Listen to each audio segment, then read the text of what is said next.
ਸਤਿ ਸ੍ਰੀ ਅਕਾਲ ਜੀ। ਚੜ੍ਹਦੀ ਕਲਾ ਟਾਈਮ ਟੀਵੀ ਵੇਖ ਰਹੇ ਸਾਰੇ ਦਰਸ਼ਕਾਂ ਦਾ ਸਵਾਗਤ ਹੈ ਪੰਜਾਬੀ ਖਬਰਾਂ ਦੇ ਇਸ ਬੁਲੇਟਿਨ ਦੇ ਵਿੱਚ। ਮੈਂ ਹਾਂ ਤੁਹਾਡੇ ਨਾਲ ਮਨਦੀਪ ਕੌਰ ਖਾਲਸਾ ਤੇ ਸ਼ੁਰੂਆਤ ਵਿੱਚ ਇੱਕ ਨਜ਼ਰ ਮਾਰ ਲੈਂਦੇ ਹਾਂ ਖਾਸ ਖਬਰਾਂ ਤੇ।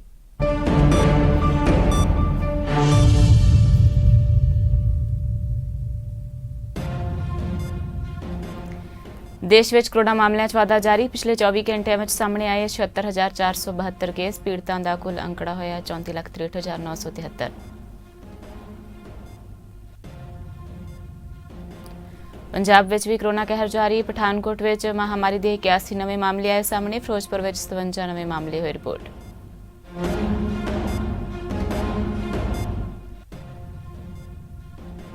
ਸਾਬਕਾ ਰਾਸ਼ਟਰਪਤੀ ਪ੍ਰਣਬ ਮੁਖਰਜੀ ਦੇ ਗੁਰਦੇ ਸੰਬੰਧੀ ਮਾਨਕਾਂ 'ਚ ਸੁਧਾਰ। ਫਿਲਹਾਲ ਕੋਮਾ ਵਿੱਚ ਨੇ ਮੁਖਰਜੀ, ਹਸਪਤਾਲ ਨੇ ਦਿੱਤੀ ਜਾਣਕਾਰੀ।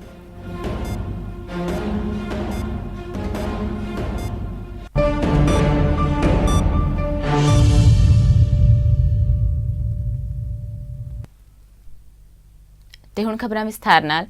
ਦੇਸ਼ ਵਿੱਚ ਕੋਰੋਨਾ ਦੇ ਵੱਧਦੇ ਪ੍ਰਕੋਪ ਦਰਮਿਆਨ ਰਾਹਤ ਭਰੀ ਗੱਲ ਇਹ ਹੈ ਕਿ ਪਿਛਲੇ 24 ਘੰਟਿਆਂ ਦੌਰਾਨ ਕਰੀਬ 65,000 ਮਰੀਜ਼ ਇਸ ਇਨਫੈਕਸ਼ਨ ਤੋਂ ਠੀਕ ਹੋਏ ਨੇ। ਇਸ ਨਾਲ ਹੁਣ ਠੀਕ ਹੋਣ ਵਾਲਿਆਂ ਦੀ ਕੁੱਲ ਗਿਣਤੀ 26.49 ਲੱਖ ਹੈ। ਹਾਲਾਂਕਿ ਇਸ ਦੀ ਤੁਲਨਾ ਵਿੱਚ ਵੱਧ ਰਹੇ ਨਵੇਂ ਮਾਮਲੇ ਸਾਹਮਣੇ ਆਉਣ ਦੇ ਨਾਲ ਸਰਗਰਮ ਮਾਮਲੇ 10,000 ਤੋਂ ਜ਼ਿਆਦਾ ਵਧੇ ਨੇ। ਕੇਂਦਰੀ ਸਿਹਤ ਅਤੇ ਪਰਿਵਾਰ ਕਲਿਆਣ ਮਹਿਕਮੇ ਵੱਲੋਂ ਜਾਰੀ ਅੰਕੜਿਆਂ ਦੇ ਅਨੁਸਾਰ ਪਿਛਲੇ 24 ਘੰਟਿਆਂ ਵਿੱਚ 65,050 ਲੋਕਾਂ ਦੇ ਰੋਗ ਮੁਕਤ ਹੋਣ ਨਾਲ ਸਿਹਤਮੰਦ ਹੋਣ ਵਾਲਿਆਂ ਦੀ ਗਿਣਤੀ 26,48,999 ਹੋ ਗਈ ਹੈ। ਇਸ ਦੌਰਾਨ ਇਨਫੈਕਸ਼ਨ ਦੇ 76,472 ਨਵੇਂ ਮਾਮਲਿਆਂ ਦੇ ਨਾਲ ਪੀੜਤਾਂ ਦਾ ਅੰਕੜਾ 34,63,973 ਹੋ ਗਿਆ ਹੈ।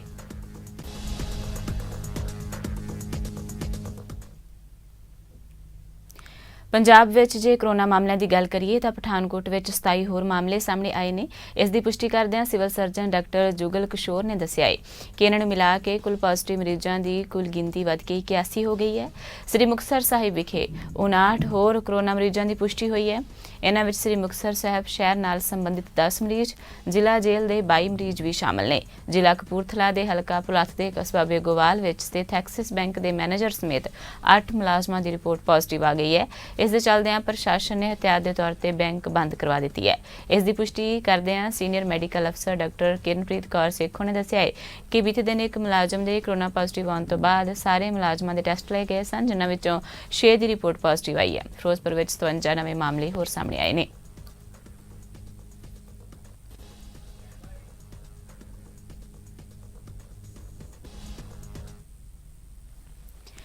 ਸ੍ਰੀ ਮੁਕਤਸਰ ਸਾਹਿਬ ਦੇ ਨੇੜਲੇ ਪਿੰਡ ਪੁੱਟੀਵਾਲਾ ਅਤੇ ਨੇੜਲੇ ਪਿੰਡਾਂ ਤੋਂ ਪਹੁੰਚੇ ਕਿਸਾਨ ਆਗੂਆਂ ਨੇ ਕੋਰੋਨਾ ਸੈਂਪਲ ਜਾਂਚ ਕਰਨ ਆਈਆਂ ਟੀਮਾਂ ਦਾ ਵਿਰੋਧ ਕੀਤਾ। ਪਿੰਡ ਵਾਸੀਆਂ ਨੇ ਕਹਿ ਕੇ ਜਾਂਚ ਕਰਵਾਉਣ ਤੋਂ ਇਨਕਾਰ ਕੀਤਾ ਕਿ ਇਹ ਟੈਸਟਿੰਗ ਗਲਤ ਹੈ। ਮੌਕੇ ਤੇ ਹਾਜ਼ਰੀਨਾਂ ਨੇ ਲਿਖਤੀ ਫੈਸਲਾ ਕੀਤਾ ਕਿ ਜੇਕਰ ਕਿਸੇ ਵਿਅਕਤੀ ਵਿੱਚ ਲੱਛਣ ਹੋਣਗੇ ਤਾਂ ਟੈਸਟ ਕਰਵਾਉਣ ਦਾ ਖੁਦ ਜ਼ਿੰਮੇਵਾਰ ਹੋਵੇਗਾ। ਇਸ ਦੇ ਨਾਲ ਹੀ ਪ੍ਰਸ਼ਾਸਨ ਅਤੇ ਪਿੰਡ ਵਾਸੀਆਂ ਵਿੱਚ ਸਹਿਮਤੀ ਬਣ ਗਈ ਕਿ ਜਿਹੜੇ ਲੋਕ ਸਵੈ ਇੱਛਾ ਦੇ ਨਾਲ ਟੈਸਟਿੰਗ ਕਰਵਾਉਣਾ ਚਾਹੁੰਦੇ ਨੇ ਉਹ ਕਰਵਾ ਸਕਦੇ ਨੇ, ਪਰ ਟੈਸਟਿੰਗ ਵਾਸਤੇ ਕਿਸੇ ਨੂੰ ਵੀ ਮਜਬੂਰ ਨਹੀਂ ਕੀਤਾ ਜਾਵੇਗਾ।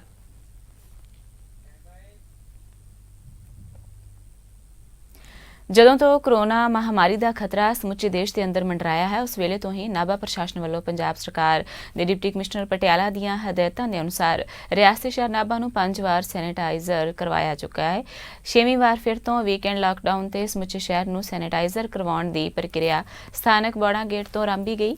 ਇਸ ਸੰਬੰਧੀ ਗੱਲ ਕਰਦਿਆਂ ਕਾਰਜ ਸਾਧਕ ਅਫਸਰ ਸੁਖਦੀਪ ਸਿੰਘ ਕੰਬੋਜ ਨੇ ਦੱਸਿਆ ਕਿ ਸਰਕਾਰ ਦੀਆਂ ਹਦਾਇਤਾਂ ਦੇ ਅਨੁਸਾਰ ਜਿੱਥੇ ਸ਼ਹਿਰ ਦੇ ਸਮੁੱਚੇ ਸਰਕਾਰੀ ਅਦਾਰੇ ਅਤੇ ਖਾਸ ਕਰ ਸਿਵਲ ਹਸਪਤਾਲ ਸੈਨੇਟਾਈਜ਼ਰ ਕਰਨ ਨੂੰ ਵਧੇਰੇ ਤਰਜੀਹ ਦੇ ਰਹੇ ਨੇ, ਉੱਥੇ ਹੀ ਸ਼ਹਿਰ ਦੇ ਅੰਦਰੂਨੀ ਹਿੱਸਿਆਂ ਅਤੇ ਬਾਹਰਲੀਆਂ ਕਲੋਨੀਆਂ ਵਿੱਚ ਵੀ ਪ੍ਰਸ਼ਾਸਨ ਵੱਲੋਂ ਸੈਨੇਟਾਈਜ਼ਰ ਕਰਵਾਇਆ ਜਾ ਰਿਹਾ ਹੈ।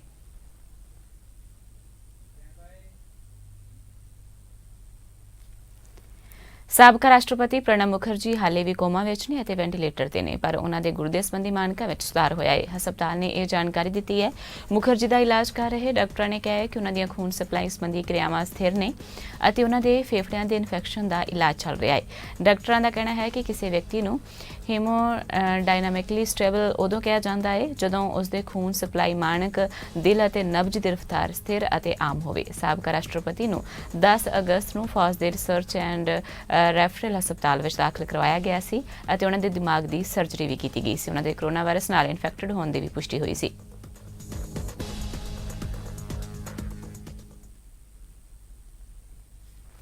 ਭਾਰਤ ਦੇ ਰਾਸ਼ਟਰਪਤੀ ਰਾਮਨਾਥ ਕੋਵਿੰਦ ਨੇ ਕੋਰੋਨਾ ਮਹਾਮਾਰੀ ਦੇ ਕਰਕੇ ਦੇਸ਼ ਦੇ ਖਿਡਾਰੀਆਂ ਨੂੰ ਆਨਲਾਈਨ ਕੌਮੀ ਖੇਡ ਪੁਰਸਕਾਰ ਦੇ ਨਾਲ ਸਨਮਾਨਿਤ ਕੀਤਾ। ਇਸ ਸਾਲ ਰਾਸ਼ਟਰੀ ਪੁਰਸਕਾਰ ਲਈ 74 ਖਿਡਾਰੀਆਂ ਦੀ ਚੋਣ ਕੀਤੀ ਗਈ, ਜਿਸ ਵਿੱਚ 5 ਨੂੰ ਖੇਡ ਰਤਨ ਅਤੇ 27 ਨੂੰ ਅਰਜੁਨ ਪੁਰਸਕਾਰ ਦੇ ਲਈ ਸਨਮਾਨਿਤ ਕੀਤਾ ਗਿਆ। ਇਨ੍ਹਾਂ ਵਿੱਚੋਂ 60 ਖਿਡਾਰੀਆਂ ਨੇ ਭਾਰਤ ਦੇ ਸਪੋਰਟਸ ਅਥਾਰਟੀ ਦੇ 11 ਸੈਂਟਰਾਂ ਤੋਂ ਵਰਚੁਅਲ ਇਵੈਂਟ ਵਿੱਚ ਹਿੱਸਾ ਲਿਆ। ਕ੍ਰਿਕਟਰ ਰੋਹਿਤ ਸ਼ਰਮਾ ਅਤੇ ਇਸ਼ਾਂਤ ਸ਼ਰਮਾ ਸਮਾਰੋਹ ਵਿੱਚ ਸ਼ਾਮਲ ਨਹੀਂ ਹੋ ਸਕੇ ਕਿਉਂਕਿ ਉਹ ਇੰਡੀਅਨ ਪ੍ਰੀਮੀਅਰ ਲੀਗ ਲਈ UAE ਵਿੱਚ ਨੇ, ਜਦੋਂ ਕਿ ਸਟਾਰ ਪਹਿਲਵਾਨ ਵਿਨੇਸ਼ ਫੋਗਾਟ ਅਤੇ ਬੈਡਮਿੰਟਨ ਖਿਡਾਰੀ ਸਤਵਿਕਸਰਾਜ ਰੰਗਰੇਡੀ ਨੂੰ ਕੋਵਿਡ-19 ਪੋਜ਼ਿਟਿਵ ਪਾਏ ਜਾਣ ਤੋਂ ਬਾਅਦ ਇਸ ਸਮਾਰੋਹ ਤੋਂ ਹਟਣਾ ਪਿਆ। ਰੋਹਿਤ ਅਤੇ ਵਿਨੇਸ਼ ਤੋਂ ਇਲਾਵਾ 3 ਹੋਰ ਖੇਲ ਰਤਨ ਪੁਰਸਕਾਰ ਟੇਬਲ ਟੈਨਿਸ ਖਿਡਾਰੀ ਮਨੀਕਾ ਬੱਤਰਾ, ਪੈਰਾਲੰਪਿਕ ਸੋਨ ਤਗਮਾ ਜੇਤੂ ਮਰੀਅੱਪਨ ਥਾਂਗਾਵੇਲੂ ਅਤੇ ਮਹਿਲਾ ਹਾਕੀ ਕਪਤਾਨ ਰਾਣੀ ਰਾਮਪਾਲ ਨੂੰ ਸਨਮਾਨਿਤ ਕੀਤਾ ਗਿਆ। ਮਨੀਕਾ ਪੁਣੇ ਤੋਂ ਅਤੇ ਥਾਂਗਾਵੇਲੂ ਤੇ ਰਾਣੀ ਬੰਗਲੌਰ ਸੈਂਟਰ ਤੋਂ ਸਪੋਰਟਸ ਅਥਾਰਟੀ ਆਫ ਇੰਡੀਆ ਤੋਂ ਲੌਗਇਨ ਹੋਈ। ਇਸ ਸਾਲ ਖਿਡਾਰੀਆਂ ਦੇ ਨਗਦ ਇਨਾਮ ਵਿੱਚ ਵਾਧਾ ਕੀਤਾ ਗਿਆ ਹੈ। ਸਵੇਰੇ ਖੇਲ ਰਤਨ ਦੀ ਇਨਾਮੀ ਰਾਸ਼ੀ ਨੂੰ ਵਧਾ ਕੇ 25 ਲੱਖ ਰੁਪਏ ਕਰ ਦਿੱਤਾ ਗਿਆ, ਜੋ ਕਿ ਪਹਿਲਾਂ 7.5 ਲੱਖ ਰੁਪਏ ਹੁੰਦੀ ਸੀ। 22 ਖਿਡਾਰੀ ਅਰਜੁਨ ਪੁਰਸਕਾਰ ਹਾਸਲ ਕਰਨ ਲਈ ਆਨਲਾਈਨ ਹੋਏ।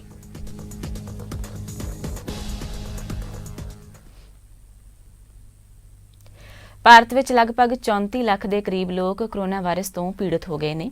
ਇਸ ਜਾਨਲੇਵਾ ਮਹਾਮਾਰੀ ਨੂੰ ਵੇਖਦਿਆਂ ਲੋਕ ਸਭਾ ਸਪੀਕਰ ਓਮ ਬਿਰਲਾ ਨੇ ਸਾਰੇ ਸੰਸਦ ਮੈਂਬਰਾਂ ਨੂੰ ਅਪੀਲ ਕੀਤੀ ਹੈ ਕਿ ਉਹ ਵੀ ਕੋਰੋਨਾ ਵਾਇਰਸ ਟੈਸਟ ਜ਼ਰੂਰ ਕਰਵਾਉਣ।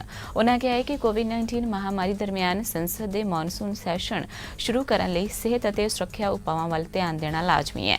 ਲੋਕ ਸਭਾ ਦੇ ਮੌਨਸੂਨ ਸੈਸ਼ਨ ਤੋਂ ਪਹਿਲਾਂ ਲੋਕ ਸਭਾ ਸਪੀਕਰ ਬਿਰਲਾ ਨੇ ਕਿਹਾ ਕਿ ਸੈਸ਼ਨ ਸ਼ੁਰੂ ਹੋਣ ਤੋਂ ਪਹਿਲਾਂ ਸੰਸਦ ਕੰਪਲੈਕਸ ਵਿੱਚ ਕੋਵਿਡ-19 ਦੀ ਜਾਂਚ ਕਰਵਾਉਣ ਦੀ ਵਿਵਸਥਾ ਕੀਤੀ ਜਾਵੇਗੀ।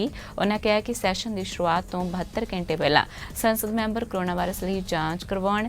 ਸੰਸਦ ਦਾ ਮੌਨਸੂਨ ਸੈਸ਼ਨ 14 ਸਤੰਬਰ ਤੋਂ ਸ਼ੁਰੂ ਹੋ ਕੇ 1 ਅਕਤੂਬਰ ਤੱਕ ਚੱਲਣ ਦੀ ਸੰਭਾਵਨਾ ਹੈ।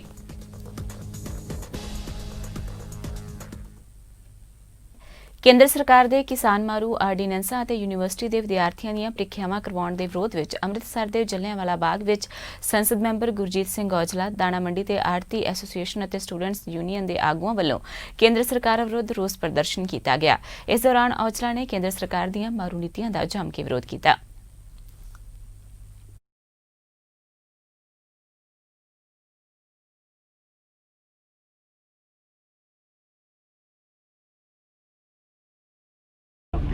ਅੱਜ ਅਸੀਂ ਮੌਨ ਵਰਤ ਰੱਖਿਆ ਹੈ ਜਲ੍ਹਿਆਂਵਾਲਾ ਬਾਗ ਵਿਖੇ ਸ਼ਹੀਦ ਊਧਮ ਸਿੰਘ ਜੀ ਦੇ ਸਟੈਚੂ ਦੇ ਹੇਠਾਂ। ਔਰ ਇਹਦਾ ਵੱਡਾ ਕਾਰਨ ਹੈ ਕਿ ਨਰਿੰਦਰ ਮੋਦੀ ਔਰ BJP ਸਰਕਾਰ ਜਿਹੜੀ ਹੈ ਇਹ ਗੁੰਗੀ ਬੋਲੀ ਸਰਕਾਰ ਬਿਲਕੁਲ ਹੀ ਕਿਸਾਨ ਵਿਰੋਧੀ, ਮਜ਼ਦੂਰ ਵਿਰੋਧੀ ਜਿਹੜੇ ਬਿੱਲ ਲੈ ਕੇ ਆ ਰਹੀ ਹੈ, ਜਿਹਦੀ ਵਿਰੋਧਤਾ ਉਹਦੇ ਕੰਨਾਂ 'ਚ ਨਹੀਂ ਪੈ ਰਹੀ। ਬਾਰ-ਬਾਰ ਲੋਕ ਐਜੀਟੇਸ਼ਨ ਕਰ ਰਹੇ ਨੇ, ਕਿਸਾਨ ਜਥੇਬੰਦੀਆਂ ਐਜੀਟੇਸ਼ਨ ਕਰ ਰਹੀਆਂ ਨੇ, ਉਹ ਟਸ ਤੋਂ ਮਸ ਨਹੀਂ ਹੋ ਰਹੀ। ਉਹਨਾਂ ਦੇ ਵਿਰੋਧ 'ਚ ਅੱਜ ਅਸੀਂ ਮੌਨ ਵਰਤ ਰੱਖਿਆ। ਸਾਰੇ ਲੋਕਡਾਊਨ ਨੂੰ ਧਿਆਨ 'ਚ ਰੱਖਦੇ ਹੋਏ, ਸਰਕਾਰ ਦੀਆਂ ਹਦਾਇਤਾਂ ਨੂੰ ਧਿਆਨ 'ਚ ਰੱਖਦੇ ਹੋਏ, ਕਿਉਂਕਿ ਵੱਡਾ ਅਸੀਂ ਐਜੀਟੇਸ਼ਨ ਕਰ ਨਹੀਂ ਸਕਦੇ।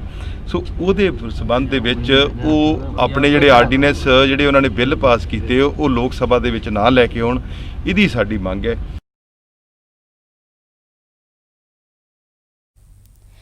ਭਾਰਤੀ ਕਿਸਾਨ ਯੂਨੀਅਨ ਏਕਤਾ ਉਗਰਾਹਾਂ ਨੇ ਕੇਂਦਰ ਦੇ ਆਰਡੀਨੈਂਸਾਂ ਨੂੰ ਲੈ ਕੇ ਪਿੰਡ-ਪਿੰਡ ਵਿੱਚ ਧਰਨੇ ਲਾ ਕੇ ਰੋਸ ਪ੍ਰਦਰਸ਼ਨ ਕੀਤਾ। ਮੋਗਾ ਜ਼ਿਲ੍ਹਾ ਦੇ ਪਿੰਡ ਕੁੱਸਾ ਤੇ ਬੁੱਟਰ ਵਿੱਚ ਵਿਸ਼ਾਲ ਧਰਨੇ ਲੱਗੇ। ਇਸ ਮੌਕੇ ਕਿਸਾਨ ਆਗੂਆਂ ਨੇ ਕਿਹਾ ਕਿ ਜੇਕਰ ਸਰਕਾਰ ਨੇ ਤੁਰੰਤ ਮੰਗ ਨਾ ਮੰਨੀ ਤਾਂ ਬਾਦਲ ਪਿੰਡ ਅਤੇ ਪਟਿਆਲਾ ਵਿੱਚ ਪੱਕੇ ਮੋਰਚੇ ਲਾਏ ਜਾਣਗੇ। ਕਿਸਾਨਾਂ ਨੇ ਇਹ ਵੀ ਕਿਹਾ ਕਿ ਵੋਟਾਂ ਵਿੱਚ ਕਿਸੇ ਵੀ ਪਾਰਟੀ ਦੇ ਆਗੂ ਨੂੰ ਵੜਨ ਨਹੀਂ ਦਿੱਤਾ ਜਾਵੇਗਾ ਤੇ ਉਹਨਾਂ ਦਾ ਸਖਤ ਵਿਰੋਧ ਕਰਾਂਗੇ।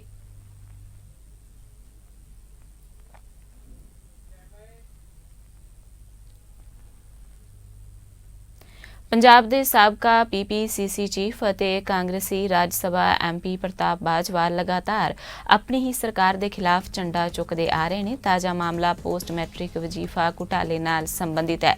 ਪ੍ਰਤਾਪ ਸਿੰਘ ਬਾਜਵਾ ਨੇ ਕੈਬਨਿਟ ਮੰਤਰੀ ਸਾਧੂ ਸਿੰਘ ਧਰਮਸੋਤ ਦੇ ਅਸਤੀਫੇ ਦੀ ਮੰਗ ਕੀਤੀ ਹੈ। ਬਾਜਵਾ ਨੇ ਕਿਹਾ ਹੈ ਕਿ ਕਥਿਤ ਘੁਟਾਲੇ ਵਿੱਚ ਵਧੀਕ ਮੁੱਖ ਸਕੱਤਰ ਕਿਰਪਾ ਸ਼ੰਕਰ ਸਰੋਜ ਵੱਲੋਂ post matric SC scholarship scheme ਦੇ ਤਹਿਤ ਫੰਡਾਂ ਦੀ ਵੰਡ ਵਿੱਚ ਹੋਏ ਘੁਟਾਲੇ ਬਾਰੇ ਮੁੱਖ ਸਕੱਤਰ ਪੰਜਾਬ ਨੂੰ ਲਿਖਿਆ ਪੱਤਰ ਕੁਝ ਅਜਿਹੇ ਤੱਥ ਸਾਹਮਣੇ ਲਿਆਉਂਦਾ ਹੈ ਜੋ ਬਹੁਤ ਹੀ ਨਿਰਾਸ਼ਾਜਨਕ ਨੇ। ਉਹਨਾਂ ਕਿਹਾ ਹੈ ਕਿ ਉਹ AICC ਦੇ ਅੰਤਰਿਮ ਪ੍ਰਧਾਨ ਸੋਨੀਆ ਗਾਂਧੀ ਨੂੰ ਇਸ ਮਾਮਲੇ ਤੋਂ ਜਾਣੂ ਕਰਵਾਉਣ ਲਈ ਲਿਖਣਗੇ। ਉਹਨਾਂ ਕਿਹਾ ਕਿ 248.11 ਕਰੋੜ ਰੁਪਏ ਦੇ ਫੰਡ ਗਲਤ ਢੰਗ ਨਾਲ ਖਰਚ ਕੀਤੇ ਗਏ ਨੇ। ਦਰਅਸਲ 39 ਕਰੋੜ ਰੁਪਏ ਬਿਨਾਂ ਸਹਿਯੋਗੀ ਦਸਤਾਵੇਜ਼ਾਂ ਅਤੇ ਸ਼ਾਇਦ ਉਹਨਾਂ ਕਾਲਜਾਂ ਵਿੱਚ ਵੰਡੇ ਗਏ ਨੇ ਜੋ ਮੌਜੂਦ ਹੀ ਨਹੀਂ। ਇਹ ਰਿਪੋਰਟ ਵਿਭਾਗ ਦੇ ਅਧਿਕਾਰੀਆਂ ਵੱਲੋਂ ਕੀਤੀ ਗਈ ਇੱਕ ਅੰਦਰੂਨੀ ਜਾਂਚ ਦਾ ਨਤੀਜਾ ਹੈ। ਉਹਨਾਂ ਅੱਗੇ ਕਿਹਾ ਹੈ ਕਿ ਚਿੰਤਾ ਵਾਲੀ ਗੱਲ ਹੈ ਕਿ ਅਨੁਸੂਚਿਤ ਜਾਤੀਆਂ ਦੇ ਵਿਦਿਆਰਥੀਆਂ ਦੇ ਲਈ ਸਿੱਖਿਆ ਦੀ ਬਿਹਤਰ ਪਹੁੰਚ ਨੂੰ ਯਕੀਨੀ ਬਣਾਉਣ ਲਈ ਖਰਚ ਕੀਤੇ ਜਾਣ ਵਾਲੇ ਪੈਸੇ ਦੀ ਵਿਭਾਗ ਵੱਲੋਂ ਦੁਰਵਰਤੋਂ ਕੀਤੀ ਗਈ ਹੈ। ਇਸ ਨਾਲ ਬਹੁਤ ਸਾਰੇ ਵਿਦਿਆਰਥੀਆਂ ਦੀ ਪੜ੍ਹਾਈ ਵਿੱਚ ਰੁਕਾਵਟ ਪਈ ਹੈ। ਬਾਜਵਾ ਨੇ ਕਿਹਾ ਕਿ ਇਸ ਮਾਮਲੇ ਦੀ ਜਾਂਚ ਪੜਤਾਲ ਪੰਜਾਬ ਅਤੇ ਹਰਿਆਣਾ ਹਾਈ ਕੋਰਟ ਦੇ ਮਾਣਯੋਗ ਜੱਜ ਵੱਲੋਂ ਕੀਤੀ ਜਾਣੀ ਚਾਹੀਦੀ ਹੈ।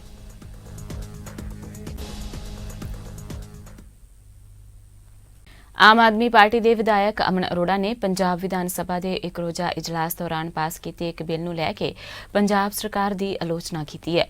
ਉਨ੍ਹਾਂ ਕਿਹਾ ਹੈ ਕਿ ਪੰਜਾਬ ਸਰਕਾਰ ਵਾਧੂ ਕਰਜ਼ੇ ਲਈ ਮਤਾ ਲਿਆਈ ਹੈ ਜੋ ਪੰਜਾਬ ਦੇ ਕਿਸਾਨਾਂ ਲਈ ਮਾਰੂ ਸਾਬਤ ਹੋ ਸਕਦਾ ਹੈ। ਉਹਨੇ ਵੀ ਕਿਹਾ ਹੈ ਕਿ ਆਪ ਵੱਲੋਂ ਇਹ ਮੁੱਦਾ ਵਿਧਾਨ ਸਭਾ 'ਚ ਚੁੱਕਿਆ ਗਿਆ ਹੈ। ਦੇਖੋ, ਮੈਂ ਅੱਜ ਪੰਜਾਬ ਦੀ ਜਨਤਾ ਨੂੰ ਔਰ ਖਾਸ ਤੌਰ ਤੇ ਕਿਸਾਨ ਭਰਾਵਾਂ ਨੂੰ ਮੁਬਾਰਕਬਾਦ ਵੀ ਦੇਣੀ ਚਾਹੂੰਗਾ ਤੇ ਅਗਾਹ ਵੀ ਕਰਨਾ ਚਾਹੂੰਗਾ ਕਿ ਕੱਲ ਇੱਕ ਦਿਨਾ ਵਿਧਾਨ ਸਭਾ ਸੈਸ਼ਨ ਦੇ ਵਿੱਚ ਪੰਜਾਬ ਸਰਕਾਰ ਤਕਰੀਬਨ 6-7 ਬਿੱਲ ਲੈ ਕੇ ਔਰ ਉਹਨਾਂ ਦੀ ਅਮੈਂਡਮੈਂਟਸ ਲੈ ਕੇ ਆਈ, ਜਿਨ੍ਹਾਂ ਵਿੱਚੋਂ ਇੱਕ ਦਾ Punjab fiscal responsibility and budget management second amendment bill 2020 ਯਾਨੀ ਕਿ FRBM ਐਕਟ ਦੀ ਸੋਧਨਾ ਜਿਹੜੀ ਉਹਦੇ ਬਾਰੇ ਇਹ ਬਿੱਲ ਲੈ ਕੇ ਆਏ ਨੇ। ਇਸ ਬਿੱਲ ਦੇ ਵਿੱਚ ਮੈਂ ਯਾਦ ਕਰਾਉਣਾ ਚਾਹੂੰ ਪੰਜਾਬ ਦੀ ਜਨਤਾ ਨੂੰ ਕਿ ਜਦੋਂ ਕਰੋਨਾ ਦੀ ਮਹਾਮਾਰੀ ਸ਼ੁਰੂ ਹੋਈ ਹੈ ਉਸ ਸਮੇਂ ਕੇਂਦਰ ਸਰਕਾਰ ਨੇ ਜਦੋਂ ਰਾਜਾਂ ਨੂੰ ਪੈਸਿਆਂ ਦੀ ਲੋੜ ਸੀਗੀ ਤੇ ਇੱਕ ਤਰਮੀਮ ਕੀਤੀ ਆਪਦੇ ਕਾਨੂੰਨ ਦੇ ਵਿੱਚ ਕਿ ਜੇ ਕਿਸੇ ਨੇ 2% ਐਡੀਸ਼ਨਲ ਫਾਲਤੂ ਕਰਜ਼ਾ ਲੈਣਾ ਕਿਸੇ ਸਟੇਟ ਨੇ ਤੇ ਉਹਨਾਂ ਨੂੰ 4 ਕੰਡੀਸ਼ਨਾਂ ਨੇ ਜਿਹੜੀਆਂ ਉਹਨਾਂ ਨੂੰ ਫੋਲੋ ਕਰਨਾ ਪਊਗਾ। ਇਹਨਾਂ ਕੰਡੀਸ਼ਨਾਂ ਦੇ ਵਿੱਚ ਰਾਸ਼ਨ ਕਾਰਡ ਸੰਬੰਧੀ ਇੱਕ ਨੇਸ਼ਨ ਇੱਕ ਰਾਸ਼ਨ ਕਾਰਡ ਦਾ ਸਿਸਟਮ, ਦੂਜਾ ease of doing business reforms, ਤੀਸਰਾ ਅਰਬਨ ਲੋਕਲ ਬਾਡੀਜ਼ ਦੇ ਵਿੱਚ ਰਿਫਾਰਮਸ ਨੇ ਜਿਹੜੇ ਉਹ, ਔਰ ਚੌਥਾ ਜਿਹੜਾ ਸੀਗਾ ਪਾਵਰ ਸੈਕਟਰ ਰਿਫਾਰਮਸ। ਇਹਦੇ ਬਾਰੇ ਇਹ ਕਰਨੇ ਪੈਣਗੇ। ਜਿਹੜੇ 3 ਨੇ ਉਹ ਠੀਕ ਹੈ ਕਿ ਉਹ ਇੱਕ ਪੋਜ਼ਿਟਿਵ ਡਾਇਰੈਕਸ਼ਨ ਦੇ ਵਿੱਚ ਮੰਨੇ ਜਾ ਸਕਦੇ ਨੇ, ਪਰ ਕੇਂਦਰ ਸਰਕਾਰ ਔਰ ਪੰਜਾਬ ਸਰਕਾਰ ਪਾਵਰ ਸੈਕਟਰ ਰਿਫਾਰਮਸ ਨੂੰ ਇਹ ਮੰਨ ਕੇ ਚੱਲਦੀ ਹੈ ਕਿ ਤੁਸੀਂ ਜਿਹੜੀ ਖੇਤੀ ਸੈਕਟਰ ਨੂੰ ਔਰ ਗਰੀਬ ਵਰਗ ਨੂੰ, ਦਲਿਤਾਂ ਨੂੰ ਜਿਹੜੇ ਤੁਸੀਂ ਫ੍ਰੀ ਬਿਜਲੀ ਦਿੰਦੇ ਹੋ ਉਹ ਬੰਦ ਕਰੋ। ਇੱਕ ਤਰੀਕੇ ਨਾਲ ਇਹਦਾ ਮਤਲਬ ਇਹ ਕਿਹਾ ਜਾਂਦਾ। ਤੇ ਜਦੋਂ ਅਸੀਂ ਇਹ ਗੱਲ ਸ਼ੁਰੂ ਕੀਤੀ, ਜਦੋਂ ਇਹ ਅਸੀਂ ਗੱਲ ਰੇਜ਼ ਕੀਤੀ, ਉਸ ਸਮੇਂ ਹੀ ਪੰਜਾਬ ਸਰਕਾਰ ਵੱਲੋਂ ਇਹ ਫੈਸਲਾ ਹੋ ਗਿਆ ਸੀਗਾ ਕੈਬਨਿਟ ਵੱਲੋਂ ਕਿ ਕਿਉਂਕਿ ਲੋਕਾਂ ਦਾ ਪ੍ਰੈਸ਼ਰ ਸੀਗਾ, ਕਿਸਾਨਾਂ ਦਾ ਪ੍ਰੈਸ਼ਰ ਸੀ ਤੇ ਉਹਨਾਂ ਨੇ ਇਹ ਗੱਲ ਮੰਨ ਲਈ ਕਿ ਅਸੀਂ ਕਰਜ਼ਾ ਨਹੀਂ ਲਵਾਂਗੇ। ਇਹ 2% ਐਡੀਸ਼ਨਲ ਜਿਹੜਾ ਕਿ 12,130 ਕਰੋੜ ਬਣਦਾ, ਪਰ ਕਿਸਾਨਾਂ ਦੇ ਉੱਪਰ ਬਿਜਲੀ ਦੇ ਬਿੱਲ ਨੇ ਜਿਹੜੇ ਉਹ ਨਹੀਂ ਲਾਏ ਜਾਣਗੇ। ਹੁਣ ਕੱਲ ਇਹ ਸਰਕਾਰ ਦੇ ਮਨ ਦੀ ਮਨਸ਼ਾ ਪਤਾ ਨਹੀਂ ਕੀ ਹੈ, ਉਹ ਇਸ ਬਿੱਲ ਨੂੰ ਲੈ ਕੇ ਆਏ ਨੇ ਜਿਸ ਦੇ ਤਹਿਤ ਉਹਨਾਂ ਨੇ ਅਮੈਂਡਮੈਂਟ ਹੈ ਜਿਹੜੀ, ਕਿਉਂਕਿ ਬਹੁਮਤ ਉਹਨਾਂ ਕੋਲੇ ਹੈ, ਇਹ ਬਹੁਮਤ ਦੇ ਨਾਲ ਉਹਨਾਂ ਨੇ ਪਾਸ ਕਰ ਲਿਆ। ਅਸੀਂ ਇਸ਼ੂ ਰੇਜ਼ ਕੀਤਾ ਤੇ ਮੈਨੂੰ ਖੁਸ਼ੀ ਹੈ ਕਿ ਜਦੋਂ ਮੈਂ ਇਹ ਇਸ਼ੂ ਰੇਜ਼ ਕੀਤਾ ਤੇ ਉਸ ਸਮੇਂ ਮਜਬੂਰੀ ਬਸ ਪੰਜਾਬ ਦੇ ਖਜ਼ਾਨਾ ਮੰਤਰੀ ਸਾਹਿਬ ਮਨਪ੍ਰੀਤ ਸਿੰਘ ਬਾਦਲ ਨੂੰ ਇਹ ਖੜੇ ਹੋ ਕੇ ਕਹਿਣਾ ਪੈ ਗਿਆ ਕਿ ਉਹਨਾਂ ਦੀ ਸਰਕਾਰ ਦੇ ਵਿੱਚ ਕਦੇ ਵੀ ਜਿਹੜੇ ਬਿਜਲੀ ਦੇ ਬਿੱਲ ਨੇ ਕਿਸਾਨਾਂ ਨੂੰ ਨਹੀਂ ਲੱਗਣਗੇ। ਪਰ ਮੈਨੂੰ ਇਹ ਸਮਝ ਨਹੀਂ ਆਉਂਦੀ, ਮੈਨੂੰ ਜੋ ਸ਼ੱਕ ਪੈਂਦਾ ਹੈ ਕਿ ਜੇ ਤੁਸੀਂ 12,000 ਕਰੋੜ ਲੈਣ ਦਾ ਜੇ ਤੁਸੀਂ ਇਹ ਬਿੱਲ ਪਾਸ ਕਰਾ ਰਹੇ ਹੋ ਤਾਂ ਇਹਦੀ ਮਨਸ਼ਾ ਕੀ ਹੈ।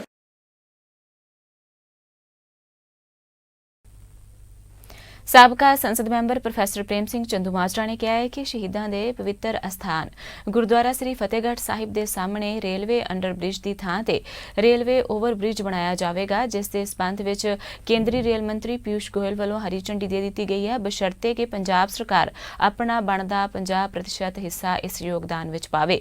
ਕੇਂਦਰੀ ਰੇਲ ਮੰਤਰੀ ਪਿਊਸ਼ ਗੋਇਲ ਵੱਲੋਂ ਜ਼ੂਮ ਵੀਡੀਓ ਕਾਨਫਰੰਸ ਦੇ ਰਾਹੀਂ ਦੇਸ਼ ਦੇ ਹੋਰ ਮੈਂਬਰ ਪਾਰਲੀਮੈਂਟਾਂ ਸਮੇਤ ਪੰਜਾਬ ਤੋਂ ਸਾਬਕਾ ਸੰਸਦ ਮੈਂਬਰ ਪ੍ਰੋਫੈਸਰ ਪ੍ਰੇਮ ਸਿੰਘ ਚੰਦੂਮਾਜਰਾ ਨਾਲ ਵੀ ਵਿਚਾਰ ਸਾਂਝੇ ਕੀਤੇ ਗਏ।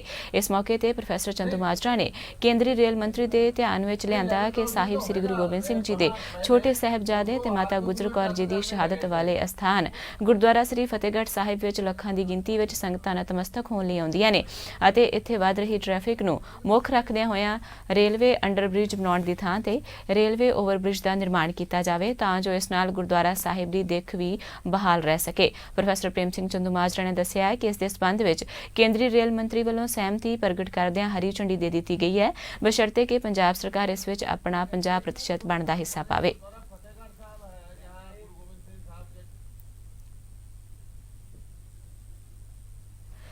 ਸ੍ਰੀ ਗੁਰੂ ਗ੍ਰੰਥ ਸਾਹਿਬ ਜੀ ਦਾ 398ਵਾਂ ਸੰਪੂਰਨਤਾ ਦਿਵਸ ਸੱਚਖੰਡ ਸ੍ਰੀ ਦਮਦਮਾ ਸਾਹਿਬ ਦੀ ਧਰਤੀ ਤੇ ਬੜੀ ਸ਼ਰਧਾ ਭਾਵਨਾ ਦੇ ਨਾਲ ਕਰਵਾਇਆ ਗਿਆ।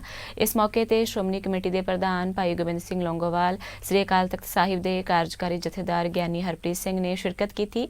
ਇਸ ਮੌਕੇ ਉਹਨਾਂ ਕਿਹਾ ਕਿ ਮਹਾਮਾਰੀ ਦੇ ਮੱਦੇਨਜ਼ਰ ਗੁਰਦੁਆਰਾ ਸਾਹਿਬ ਵਿੱਚ ਜ਼ਿਆਦਾ ਇਕੱਠ ਨਹੀਂ ਕੀਤਾ ਗਿਆ।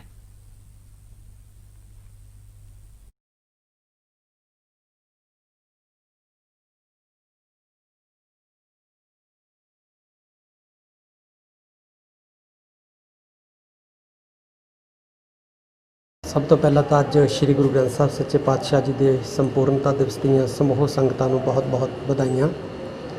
ਜਿੱਥੇ ਪਾਵਨ ਪੁਰਬ ਦੇਸ਼ ਵਿਦੇਸ਼ ਦੇ ਵਿੱਚ ਸਿੱਖ ਸੰਗਤਾਂ ਵੱਲੋਂ ਮਨਾਇਆ ਜਾ ਰਿਹਾ ਹੈ, ਉੱਥੇ ਤੱਕ ਸ੍ਰੀ ਦਮਦਮਾ ਸਾਹਿਬ ਦੇ ਸਥਾਨ ਦੇ ਉੱਤੇ ਹਰ ਸਾਲ ਦੀ ਤਰ੍ਹਾਂ ਇਸ ਸਾਲ ਵੀ ਇਹ ਪਾਵਨ ਪੁਰਬ ਸ਼ਰਧਾ ਉਤਸ਼ਾਹ ਭਾਵਨਾ ਸਹਿਤ ਮਨਾਇਆ ਜਾ ਰਿਹਾ ਹੈ। ਬੇਸ਼ੱਕ ਇਸ ਵਾਰ ਕੋਰੋਨਾ ਵਾਇਰਸ ਕਾਰਨ ਸਰਕਾਰ ਵੱਲੋਂ ਜੋ ਪਾਬੰਦੀਆਂ ਨੇ ਜਾਂ ਸਿਹਤ ਮਹਿਕਮੇ ਦੀਆਂ ਜੋ ਹਦਾਇਤਾਂ ਨੇ ਉਹਦੇ ਅਨੁਸਾਰ ਬਹੁਤਾ ਘੱਟ ਸੰਭਵ ਨਹੀਂ ਹੋ ਸਕਿਆ, ਲੇਕਿਨ ਫਿਰ ਵੀ ਦੀਵਾਨ ਸੱਜਣੇ ਸ੍ਰੀ ਅਖੰਡ ਪਾਠ ਸਾਹਿਬ ਜੀ ਦੀ ਸਮਾਪਤੀ ਹੋਈ ਹੈ। ਸੱਚਖੰਡ ਸ੍ਰੀ ਹਰਿਮੰਦਰ ਸਾਹਿਬ ਜੀ ਦੇ ਹਜ਼ੂਰੀ ਰਾਗੀ ਜੱਥਿਆਂ ਨੇ ਕੀਰਤਨ ਕੀਤਾ। ਸਿੰਘ ਸਾਹਿਬ ਗਿਆਨੀ ਮਾਨ ਸਿੰਘ ਜੀ ਨੇ ਕਥਾ ਵਿਚਾਰ ਕੀਤੀ ਹੈ। ਇਹ ਉਹ ਪੁਰਬ ਹੈ ਜਦੋਂ ਧੰਨ ਗੁਰੂ ਗੋਬਿੰਦ ਸਿੰਘ ਪਾਤਸ਼ਾਹ ਜੀ ਨੇ ਇਸ ਅਸਥਾਨ ਦੇ ਉੱਤੇ ਭਾਈ ਮਨੀ ਸਿੰਘ ਜੀ ਨੂੰ ਲਿਖਾਰੀ ਲਾ ਕੇ ਸ੍ਰੀ ਗੁਰੂ ਗ੍ਰੰਥ ਸਾਹਿਬ ਸੱਚੇ ਪਾਤਸ਼ਾਹ ਜੀ ਨੂੰ ਸੰਪੂਰਨਤਾ ਬਖਸ਼ੀ ਔਰ ਮੌਜੂਦਾ ਤਰਤੀਬ ਦੇ ਅਨੁਸਾਰ ਸ੍ਰੀ ਗੁਰੂ ਤੇਗ ਬਹਾਦਰ ਸਾਹਿਬ ਸੱਚੇ ਪਾਤਸ਼ਾਹ ਦੀ ਪਾਵਨ ਬਾਣੀ ਨੂੰ ਸ਼ਾਮਲ ਕੀਤਾ। ਅੱਜ ਜ਼ਰੂਰਤ ਇਸ ਗੱਲ ਦੀ ਹੈ ਕਿ ਅਸੀਂ ਸਾਰੇ ਰਲ ਮਿਲ ਕੇ ਸ੍ਰੀ ਗੁਰੂ ਗ੍ਰੰਥ ਸਾਹਿਬ ਸੱਚੇ ਪਾਤਸ਼ਾਹ ਜੀ ਦੇ ਮਹਾਨ ਉਪਦੇਸ਼ਾਂ, ਮਹਾਨ ਫਲਸਫਿਆਂ ਨੂੰ ਆਪਣੀ ਜ਼ਿੰਦਗੀ ਦਾ ਹਿੱਸਾ ਬਣਾਈਏ। ਸਮਾਜ ਦੇ ਵਿੱਚ ਜੋ ਅਫਰਾ ਤਫਰੀ ਦਾ ਮਾਹੌਲ ਹੈ, ਨਸ਼ੇ ਨੇ, ਖੁਦਕੁਸ਼ੀਆਂ ਦਾ ਰੁਝਾਨ ਹੈ, ਇਹਨਾਂ ਸਾਰੀਆਂ ਸਮੱਸਿਆਵਾਂ ਦਾ ਇੱਕੋ ਹੱਲ ਹੈ ਕਿ ਗੁਰੂ ਗ੍ਰੰਥ ਸਾਹਿਬ ਸੱਚੇ ਪਾਤਸ਼ਾਹ ਦੀ ਵਿਚਾਰਧਾਰਾ ਨੂੰ ਅਪਣਾਈਏ। ਤਖਤ ਸ੍ਰੀ ਦਮਦਮਾ ਸਾਹਿਬ ਦੀ ਧਰਤੀ ਬੜੀ ਮਹਾਨ ਧਰਤੀ ਹੈ, ਜਿੱਥੇ ਕਲਗੀਧਰ ਪਿਤਾ ਦਸਮ ਪਾਤਸ਼ਾਹ ਸ੍ਰੀ ਗੁਰੂ ਗੋਬਿੰਦ ਸਿੰਘ ਮਹਾਰਾਜ ਬੜਾ ਲੰਮਾ ਸਮਾਂ ਸਾਰੇ ਜੰਗਾਂ ਜੁਗੰਦਾਂ ਤੋਂ ਵਿਹਲੇ ਹੋ ਕੇ ਇੱਥੇ ਉਹਨਾਂ ਨੇ ਆ ਕੇ ਨਿਵਾਸ ਕੀਤਾ ਸੀ। ਇੱਥੋਂ ਦੀਆਂ ਇਲਾਕੇ ਦੀਆਂ ਸੰਗਤਾਂ ਨੂੰ ਸਿੱਖੀ ਦੇ ਨਾਲ ਜੋੜਿਆ, ਬਾਣੀ ਦੇ ਨਾਲ ਜੋੜਿਆ ਔਰ ਇੱਥੇ ਬਹੁਤ ਵੱਡੇ ਕਾਰਜ ਜਿਹੜੇ ਸੀ ਇਸ ਸਥਾਨ ਦੇ ਉੱਤੇ ਆ ਕੇ ਸ੍ਰੀ ਗੁਰੂ ਗੋਬਿੰਦ ਸਿੰਘ ਮਹਾਰਾਜ ਨੇ ਕੀਤੇ ਸਨ। ਔਰ ਸਭ ਤੋਂ ਵੱਡਾ ਮਹਾਨ ਕਾਰਜ ਜਿਹੜਾ ਸੀ ਉਹ ਸੀ ਸ੍ਰੀ ਗੁਰੂ ਗ੍ਰੰਥ ਸਾਹਿਬ ਮਹਾਰਾਜ ਦਾ। ਔਰ ਇੱਥੇ ਜੋ ਉਹਨਾਂ ਨੇ ਆਪਣੀ ਜਿਹੜਾ ਲਿਖਵਾਇਆ ਸੀ ਭਾਈ ਮਨੀ ਸਿੰਘ ਦੇ ਪਾਸੋਂ, ਉਹਦੀ ਸੰਪੂਰਨਤਾ ਜਿਹੜੀ ਸੀ ਇਸ ਸਥਾਨ ਤੇ ਹੋਈ ਹੈ। ਅੱਜ ਇਹ ਸੰਪੂਰਨਤਾ ਦਿਵਸ ਹੈ, ਜਿਹੜੀਆਂ ਸਮੁੱਚੀਆਂ ਸਿੱਖ ਸੰਗਤਾਂ ਬੜੀ ਸ਼ਰਧਾ ਦੇ ਨਾਲ, ਬੜੇ ਸਤਿਕਾਰ ਦੇ ਨਾਲ ਜਿਹੜੀਆਂ ਮਨਾ ਰਹੀਆਂ ਨੇ। ਮੈਂ ਸਮੁੱਚੀਆਂ ਸੰਗਤਾਂ ਨੂੰ ਅੱਜ ਦੇ ਇਸ ਮਹਾਨ ਦਿਵਸ ਦੀਆਂ ਬਹੁਤ-ਬਹੁਤ ਵਧਾਈਆਂ ਦਿੰਦਾ ਕਿ ਇਹੀ ਆਸ ਕਰਦਾ ਸਤਿਗੁਰੂ ਮਹਾਰਾਜ ਕਿਰਪਾ ਕਰਨ, ਸਾਨੂੰ ਗੁਰਬਾਣੀ ਦੇ ਨਾਲ ਜੁੜਨ ਦਾ, ਜਿਹੜਾ ਆਪਣਾ ਚੰਗਾ ਜੀਵਨ ਜਿਉਣ ਦਾ ਜਾਂਚਨਾ ਜਿਹੜੀ ਹੈ ਗੁਰਬਾਣੀ ਤੋਂ ਮਿਲਦੀ ਹੈ, ਉਹ ਅਸੀਂ ਆਪਣੇ ਜੀਵਨ ਦੇ ਉੱਤੇ ਧਾਰਨ ਕਰੀਏ। ਪਟਿਆਲਾ ਦੇ ਪਿੰਡ ਕਲਿਆਣ ਵਿੱਚ ਸਥਿਤ ਗੁਰਦੁਆਰਾ ਅਰਦਾਸਪੁਰਾ ਸਾਹਿਬ ਵਿੱਚੋਂ ਪੁਰਾਤਨ ਸਫਰੀ ਸਰੂਪ ਗਾਇਬ ਹੋਣ ਦਾ ਮਾਮਲਾ ਗਰਮਾ ਰਿਹਾ ਹੈ। ਇਸ ਮਾਮਲੇ ਵਿੱਚ ਦੋਸ਼ੀਆਂ ਦੀ ਗ੍ਰਿਫਤਾਰੀ ਦੀ ਮੰਗ ਨੂੰ ਲੈ ਕੇ ਦਮਦਮੀ ਟਕਸਾਲ ਅਜਨਾਲਾ ਦੇ ਮੁਖੀ ਅਮਰੀਕ ਸਿੰਘ ਅਜਨਾਲਾ ਨੇ ਗੁਰਦੁਆਰਾ ਸਾਹਿਬ ਵਿਖੇ ਪਹੁੰਚ ਕੇ ਮੱਥਾ ਟੇਕਿਆ ਅਤੇ ਸਿੱਖ ਸੰਗਤ ਦੇ ਨਾਲ ਮਿਲ ਕੇ ਰੋਸ ਪ੍ਰਦਰਸ਼ਨ ਵੀ ਕੀਤਾ। ਇਸ ਮੌਕੇ ਉਹਨਾਂ ਕਿਹਾ ਕਿ ਪੰਜਾਬ ਪੁਲਿਸ ਦੀ ਨਲਾਇਕੀ ਇਸ ਮਾਮਲੇ ਵਿੱਚ ਜੱਗ ਜ਼ਾਹਰ ਹੋ ਰਹੀ ਹੈ। ਸਰਪੰਚ ਸਾਹਿਬਾਨ और साढ़े सत्कारयोग ਵਿਜੀਲੈਂਸ ਵਿਭਾਗ ਹੁਸ਼ਿਆਰਪੁਰ ਨੇ ਇੱਕ ਪਟਵਾਰੀ ਨੂੰ 45,000 ਰੁਪਏ ਦੀ ਰਿਸ਼ਵਤ ਲੈਂਦਿਆਂ ਰੰਗੇ ਹੱਥੀਂ ਕਾਬੂ ਕਰਨ ਵਿੱਚ ਸਫਲਤਾ ਹਾਸਲ ਕੀਤੀ ਹੈ। ਪੱਤਰਕਾਰਾਂ ਨੂੰ ਜਾਣਕਾਰੀ ਦਿੰਦਿਆਂ ਵਿਜੀਲੈਂਸ ਵਿਭਾਗ ਦੇ ਡੀਐਸਪੀ ਨਿਰੰਜਨ ਸਿੰਘ ਨੇ ਦੱਸਿਆ ਕਿ ਤਹਿਸੀਲ ਮੁਕੇਰੀਆਂ ਅਧੀਨ ਆਉਂਦੇ ਪਿੰਡ ਪੋਤਾਂ ਦੇ ਰਹਿਣ ਵਾਲੇ ਅਵਤਾਰ ਸਿੰਘ ਵੱਲੋਂ ਵਿਜੀਲੈਂਸ ਵਿਭਾਗ ਨੂੰ ਸ਼ਿਕਾਇਤ ਦਿੱਤੀ ਗਈ ਸੀ ਕਿ ਉਹ 4 ਭਰਾ ਨੇ ਤੇ ਸਾਰੇ ਖੇਤੀਬਾੜੀ ਦਾ ਕੰਮ ਕਰਦੇ ਨੇ ਤੇ ਉਹਨਾਂ ਵੱਲੋਂ ਆਪਣੀ ਜੱਦੀ ਜ਼ਮੀਨ ਆਪਣੇ ਨਾਮ ਤੇ ਕਰਵਾਉਣ ਦੇ ਲਈ ਕਾਗਜ਼ਾਂ ਤੇ ਤਿਆਰ ਕਰਵਾ ਕੇ ਕਰੀਬ 1 ਮਹੀਨਾ ਪਹਿਲਾਂ ਹਲਕੇ ਦੇ ਪਟਵਾਰੀ ਜਤਿੰਦਰਪਾਲ ਨੂੰ ਦਿੱਤੇ ਗਏ ਸਨ, ਜਿਸ ਦਾ ਇੰਤਕਾਲ ਕਰਵਾਉਣ ਦੇ ਬਦਲੇ ਉਕਤ ਪਟਵਾਰੀ ਜਤਿੰਦਰਪਾਲ ਵੱਲੋਂ ਉਹਨਾਂ ਤੋਂ 50,000 ਰੁਪਏ ਦੀ ਰਿਸ਼ਵਤ ਮੰਗੀ ਜਾ ਰਹੀ ਸੀ, ਜਿਸ ਤੇ ਕਾਰਵਾਈ ਕਰਦੇ ਹੋਏ ਵਿਜੀਲੈਂਸ ਵਿਭਾਗ ਵੱਲੋਂ ਬੀਤੇ ਦਿਨ ਤਹਿਸੀਲ ਮੁਕੇਰੀਆਂ ਵਿਖੇ ਉਕਤ ਪਟਵਾਰੀ ਨੂੰ 45,000 ਰੁਪਏ ਦੀ ਨਗਦੀ ਸਮੇਤ ਮੌਕੇ ਤੇ ਹੀ ਕਾਬੂ ਕਰ ਲਿਆ ਗਿਆ।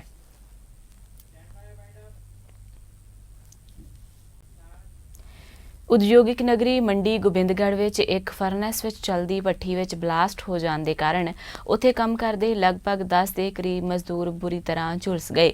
ਜ਼ਖਮੀ ਮਜ਼ਦੂਰਾਂ ਨੂੰ ਸਿਵਲ ਹਸਪਤਾਲ ਮੰਡੀ ਗੋਬਿੰਦਗੜ੍ਹ ਵਿਖੇ ਇਲਾਜ ਲਈ ਲਿਆਂਦਾ ਗਿਆ। ਸਿਵਲ ਹਸਪਤਾਲ ਮੰਡੀ ਗੋਬਿੰਦਗੜ੍ਹ ਤੋਂ 6 ਜ਼ਖਮੀਆਂ ਦੀ ਹਾਲਤ ਨੂੰ ਜ਼ਿਆਦਾ ਗੰਭੀਰ ਦੇਖਦੇ ਹੋਏ ਚੰਡੀਗੜ੍ਹ ਦੇ 32 ਸੈਕਟਰ ਦੇ ਹਸਪਤਾਲ ਵਿੱਚ ਰੈਫਰ ਕਰ ਦਿੱਤਾ ਗਿਆ।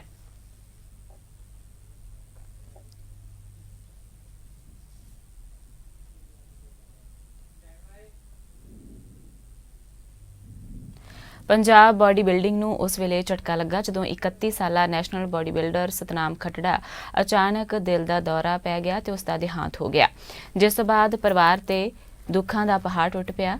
ਇਸ ਦੇ ਨਾਲ ਹੀ ਪੰਜਾਬ ਅਤੇ ਫਿਟਨੈਸ ਇੰਡਸਟਰੀ ਵਿੱਚ ਸੋਗ ਦੀ ਲਹਿਰ ਹੈ। ਸਤਨਾਮ ਖੱਟੜਾ ਨਾਭਾ ਬਲਾਕ ਦੇ ਪਿੰਡ ਭਲਮਾਜਰਾ ਦਾ ਰਹਿਣ ਵਾਲਾ ਸੀ। ਤੁਹਾਨੂੰ ਦੱਸ ਦਈਏ ਕਿ national body builder Satnam Khattra ਦੀ ਬਾਡੀ ਦੇ ਕਾਰਨ ਪੰਜਾਬ ਤੋਂ ਇਲਾਵਾ ਦੇਸ਼ਾਂ ਵਿਦੇਸ਼ਾਂ ਵਿੱਚ ਉਸ ਦੇ ਲੱਖਾਂ ਫੈਨ ਨੇ, ਜਿਨ੍ਹਾਂ ਨੂੰ ਉਸ ਦੀ ਮੌਤ ਦੀ ਖਬਰ ਨੇ ਝਟਕਾ ਦਿੱਤਾ ਹੈ। ਇਸ ਤੋਂ ਬਾਅਦ ਪੂਰੇ ਪੰਜਾਬ ਅਤੇ ਪੂਰੇ ਪਿੰਡ ਵਿੱਚ ਸੋਗ ਦੀ ਲਹਿਰ ਹੈ। ਇਹ ਵੀ ਦੱਸ ਦਈਏ ਕਿ ਖੱਟੜਾ ਮਾਡਲਿੰਗ ਦੇ ਨਾਲ ਟਿਕਟੌਕ ਸਟਾਰ ਵੀ ਸੀ।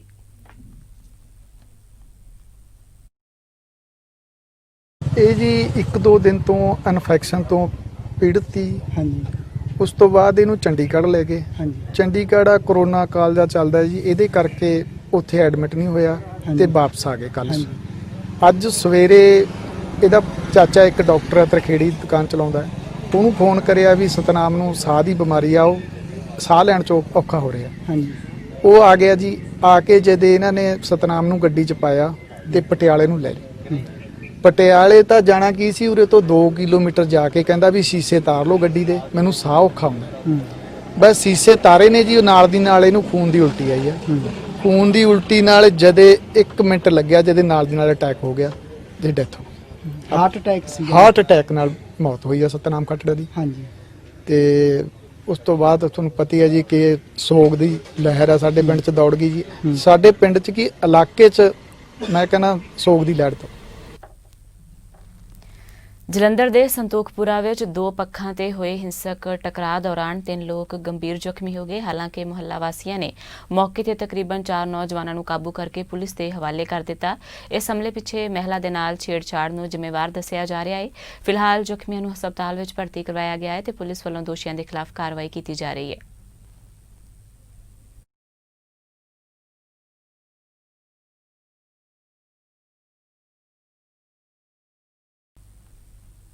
ਪੰਜਾਬੀ ਖਬਰਾਂ ਦੇ ਇਸ ਬੁਲੇਟਿਨ ਵਿੱਚ ਫਿਲਹਾਲ ਇੰਨਾ ਹੀ। ਹੁਣ ਤੁਸੀਂ ਮੈਨੂੰ ਮਨਦੀਪ ਕੌਰ ਖਾਲਸਾ ਨੂੰ ਦਿਓ ਆਗਿਆ। ਧੰਨਵਾਦ ਜੀ।